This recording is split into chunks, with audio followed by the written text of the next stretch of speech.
नमस्कार, स्वागत आहे तुमचं दिशा's रेसिपीमध्ये। आज आपण पावभाजी रेसिपी बघणार आहोत आणि हिवाळा चालू आहे तर पावभाजी तर नक्की करायलाच पाहिजे कारण सर्व भाज्या हिवाळ्यामध्ये छान ताज्या मिळतात। जसं की वाटाणे, गाजर, बीट, टमाटर, शिमला मिरची, पत्तागोबी, फुलगोबी, बटाटे सर्व भाज्या खूप छान मिळतात, ताज्या मिळतात। तर तुम्ही पावभाजी नक्की करून बघा। आता इथं मी बटाटे थोडे जास्त घेतलेले आहे। आता बटाटे आणि नंतर फुलगोबी आणि त्यावरच आपल्याला पत्तागोबी टाकून घ्यायची। सर्व भाज्या आपल्याला मिक्स शिजवून घ्यायच्या आहे, त्यासाठी सर्व आपल्याला एकत्र टाकायचं आहे। आता वाटाणे बघा, छान ताजे वाटाणे आहे आणि आता यावरच आपल्याला टमाटरसुद्धा टाकून घ्यायचे आहे। आता यावर शिमला मिरची टाकायची आणि नंतर बीट टाकायचे। बीट तर खूप महत्त्वाचं आहे। बीट, टमाटर आणि गाजर त्याच्याने भाजीला खूप छान कलर येतोच, पण लहान मुलांना असं खात नाही तर लहान मुलांना पावभाजीमध्ये टाकून दिले ना की छान पौष्टिक अशी पावभाजीसुद्धा तयार होते। आता यावरच गाजर पण टाकून घ्यायचे आणि बारीक चिरलेला कांदासुद्धा टाकून घ्यायचा आहे आणि पाणी टाकायचे। पाणी थोडं कमी टाकायचं म्हणजे भाज्या सर्व व्यवस्थित शिजून जातात। आता कुकरचं झाकण लावून घ्यायचं आणि 4 ते 5 शिट्ट्यामध्ये पावभाजी एकदम व्यवस्थित शिजून जाते। आणि बघा आता चमच्याने किंवा पावभाजी मॅशरने असं बारीक करून घ्यायची किंवा ग्लास असेल ना, ग्लासने सुद्धा पावभाजी छान बारीक होते। आता अशा प्रकारे सर्व पावभाजी बारीक करून घ्यायची आणि आता तुम्ही बघू शकतात पावभाजीचा रंग किती छान आलेला आहे। टमाटर आणि बीट आणि गाजर याच्याने पावभाजीला खूप छान रंग येतो। आता आपण पावभाजीला फोडणी देऊन द्यायची आहे। त्यासाठी गॅसवर कढई ठेवायची, त्यावर तेल टाकायचं, तेल थोडं कोमट होऊ द्यायचं आणि नंतर यावर आपल्याला बटर टाकायचं आहे।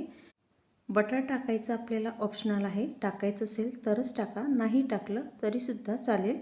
आता हे छान गरम होऊ द्यायचं आहे आणि यामध्येच आपल्याला आलं लसूणची पेस्ट करून टाकायची आहे। छान बारीक पेस्ट करायची नंतर टाकायची। आता ते मंद आचेवर परतवून घ्यायचे आहे। आता छान परतवून झाली की यावर आपल्याला बारीक चिरलेला टमाटरसुद्धा टाकायचं आहे। आता छान दोघं तिघं वस्तू आपल्याला छान परतवून घ्यायच्या आहे आणि मंद आचेवर परतवून घ्यायचं। आता यावरच आपल्याला कस्तुरी मेथीसुद्धा टाकून घ्यायची आहे। आता यामध्येच आपल्याला लाल तिखट टाकून घ्यायचं आहे, आवडीनुसार तिखट टाकायचं।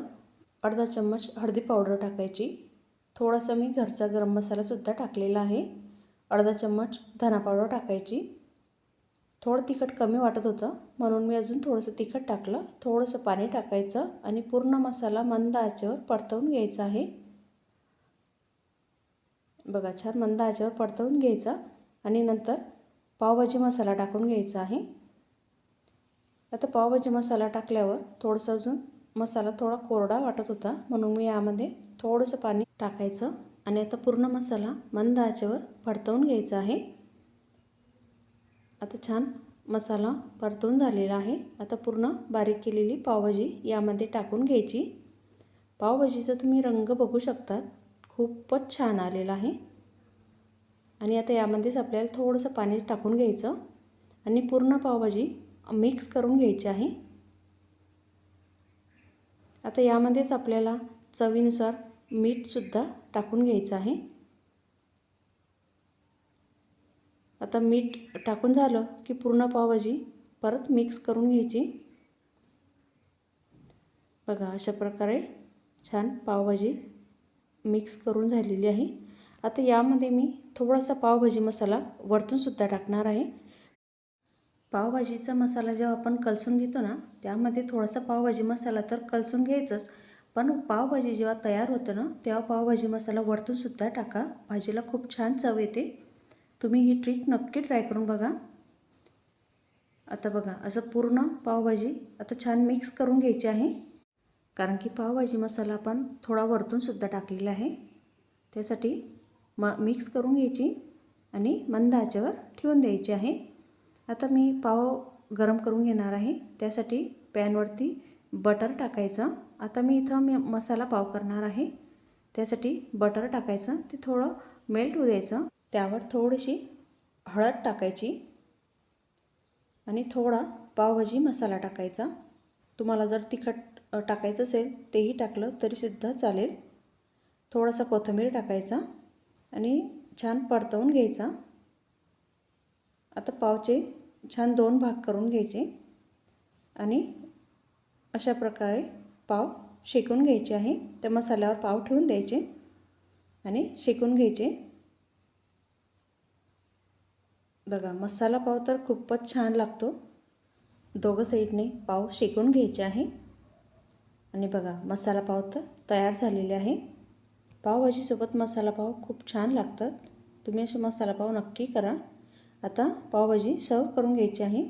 आता ताटामध्ये पावभाजी टाकून घ्यायची, त्यावर बटर टाकायचं, साईडने लिंबूसुद्धा ठेवायचं आणि कांदा कोथिंबीर असं बारीक चिरून घ्यायचं, ते सुद्धा ठेवायचं आणि मसाला पाव जे आपण तयार केले होते ना, बघा किती मस्त मसाला पाव तयार झालेले आहे। खाण्याला तर खूपच टेस्टी लागतात। बघा पावभाजी तयार झालेली आहे आणि हिवाळा चालू आहे तर पावभाजी तर नक्कीच करा, कारण हिवाळ्यामध्ये सर्व प्रकारच्या आपल्याला भाज्या मिळतात, सर्वात महत्त्वाचं आहे ते। आणि आता पावभाजीला रंग बघा किती मस्त आलेला आहे। टेस्टी आणि चमचमीत पावभाजी तयार झालेली आहे। खूप छान रेसिपी आहे, तुम्ही रेसिपी नक्की ट्राय करून बघा, सर्वांना खूप आवडेल। आणि दुसऱ्या प्लेटमध्ये सुद्धा मी सर्व करून दाखवलेला आहे। मसाला पावने तर पावभाजी खूपच टेस्टी लागते। कशी वाटली तुम्हाला पावभाजी रेसिपी आवडली असेल तर लाईक करा, शेअर करा आणि सबस्क्राईब करा। धन्यवाद।